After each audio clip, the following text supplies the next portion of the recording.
Hello guys, once again, welcome to Culture Cooking, a show that you will learn how to make Peru's most popular dishes. So today I am bringing you a recipe that is very traditional and very ancient. It's called causa, which is a potato cake, and we are going to stuff it with some tuna and stir-fry sweetwater prawns on top.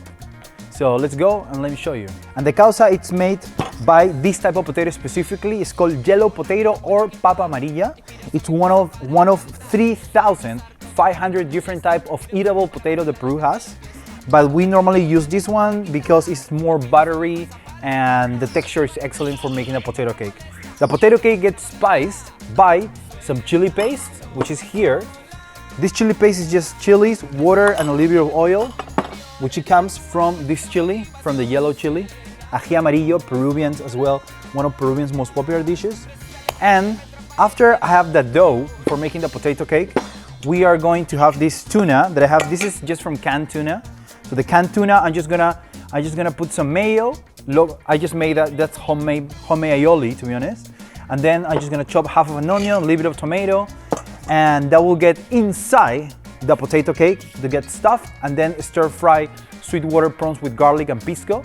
So it's very traditional, guys, this dish, because causa has been eaten since way before the first Europeans arrived into Peru, because causa, it's spelled C-A-U-S-A, but actually comes from the word K-A-U-S-A-Y, KAUSAY. And KAUSAY in Quechua, which is the second most spoken language in Peru, KAUSAY means nutrient or means life that comes from the ground. So it is believed for some archaeologists and anthropologists that maybe the original word for potatoes was actually KAUSAY.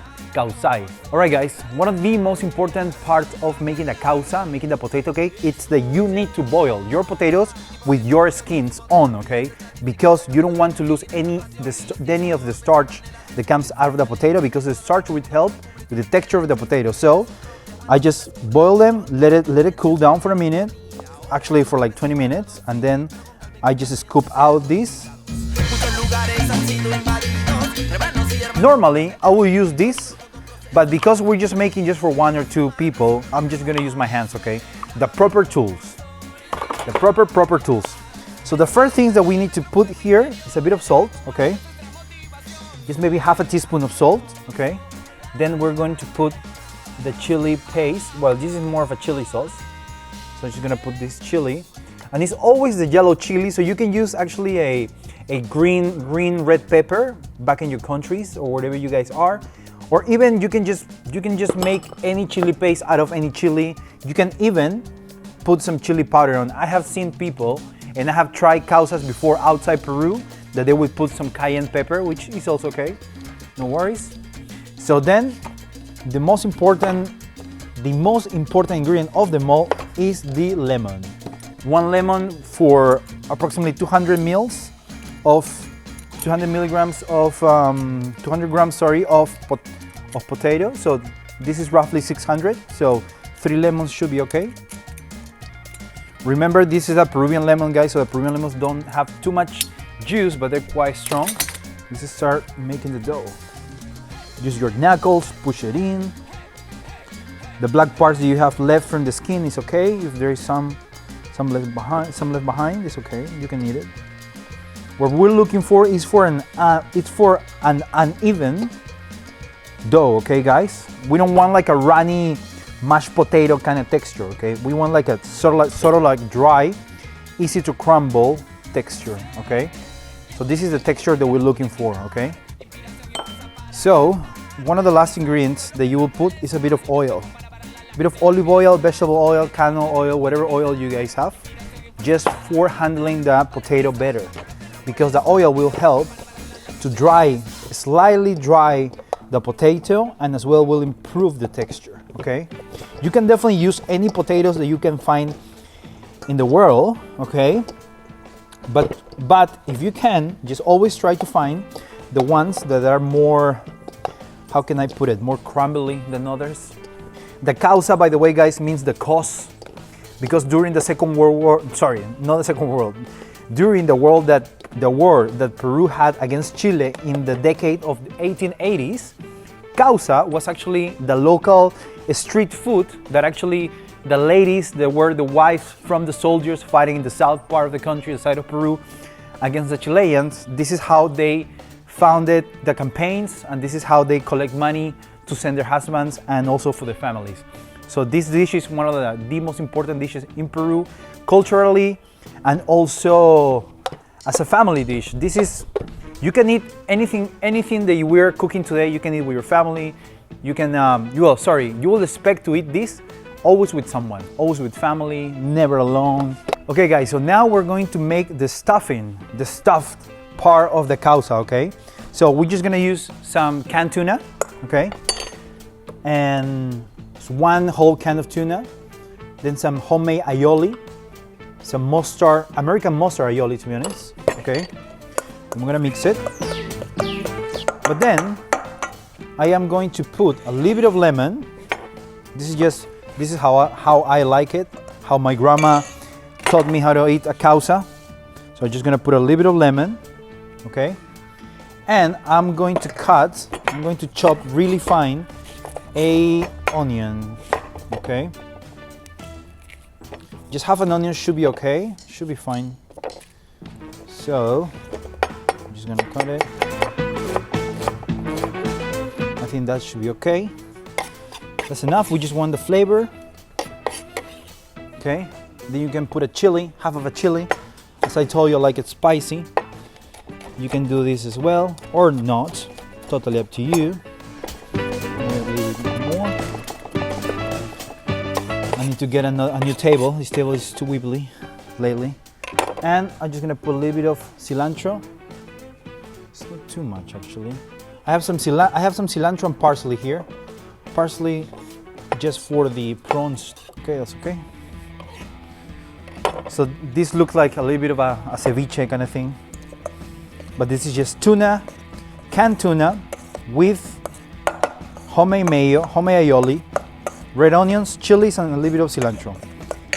And just put a little bit of salt because always needs a little bit of salt. Remember that the mayo has salt already, but doesn't have too much. Just put some black pepper, and that's it. Let's try. And this is the stuffed part of the causa. Buenazo. Qué rico. Qué rico, Dios mío. I love Peru, man. I love Peru. Okay, so we have one avocado that is gonna go on top of the potato cake, on top of the causa. Okay, and I'm just gonna scoop them out like this. And that's it. By the way, guys, here in Lima, there is approximately, on my account, 7 different kinds of avocados, and they normally come from the lower Andes, close to the coast or facing the coast. And oh my God, they're beautiful. To be honest, I wasn't a big super fan of avocado during my entire life because I grew up 1.5 hours outside Lima on a place called Musica, and I literally grew up under avocado trees, okay? I think when I was a kid I ate too much that I got tired of it. But for dishes like this, like causa, they go beautiful. Peru has more than 300 different types of corns, okay? Type of corns. They vary on the way they look, to be honest. Also the flavor. And this is considered to be the sweet corn. And as well, I like to put some corn on my potato cake because I think the potato cake has all the ingredients from Peru, you know, like you'll notice at the end that this potato cake is so versatile that you can stuff it with a million different things and you can put a million different things on top of it as well. Okay guys, so we are almost finished because now we are going to put all the potato cake together, okay? So I'm just using, by the way, I'm using this like rectangular kind of mold. Normally you will do like round ones here in Peru. So expect to be served with a round one, okay? But I'm just making one because we're sharing with me, with Christian behind the camera and also my family. So the first thing that you need to do is oil the hell out of this mold, okay? And we are just going to put it right there, okay? Help yourself with a spoon.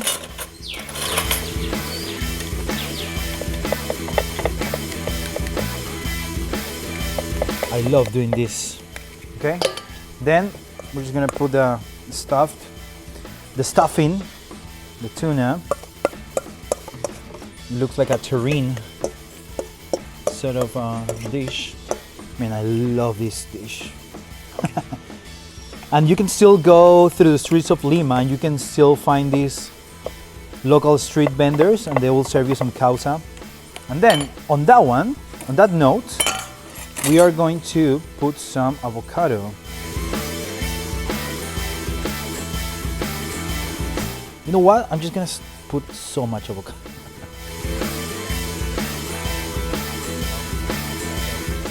Now on top.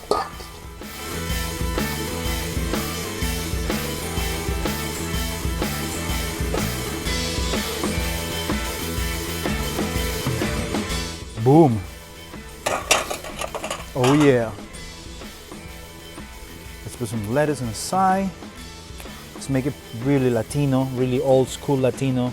This is how your grandmother would do this back in the, I don't know, in the 80s.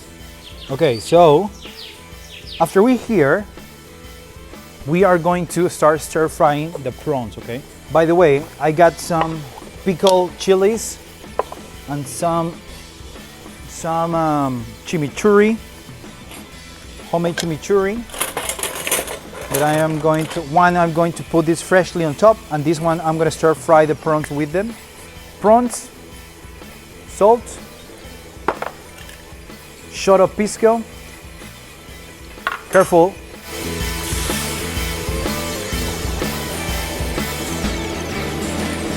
Homemade chimichurri, I just made it yesterday. Soup, so it's a lot of garlic, so it's just mainly pickled garlic with parsley. Little bit of red onion, paprika, salt, vinegar, black pepper, and that's it. And to make this dish even more Peruvian, we are just going to put some of the chili paste that we made. Mira qué rico.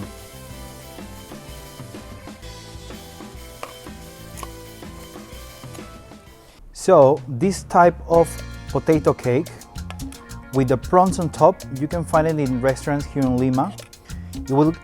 Then the proper name, the local name will be called Causa de Camarones. We're just gonna put some freshly chopped chilies on top.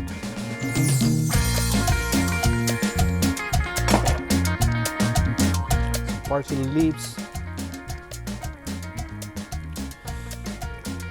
There. Boom. And last but not least, olives.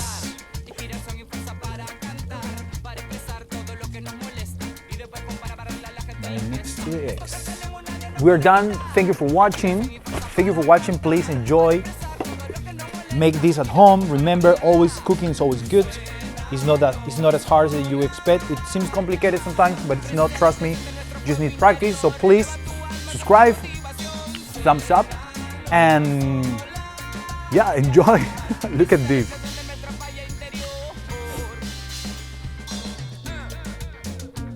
So crawfish or sweetwater prawns with potato cake stuffed with tuna. Su madre.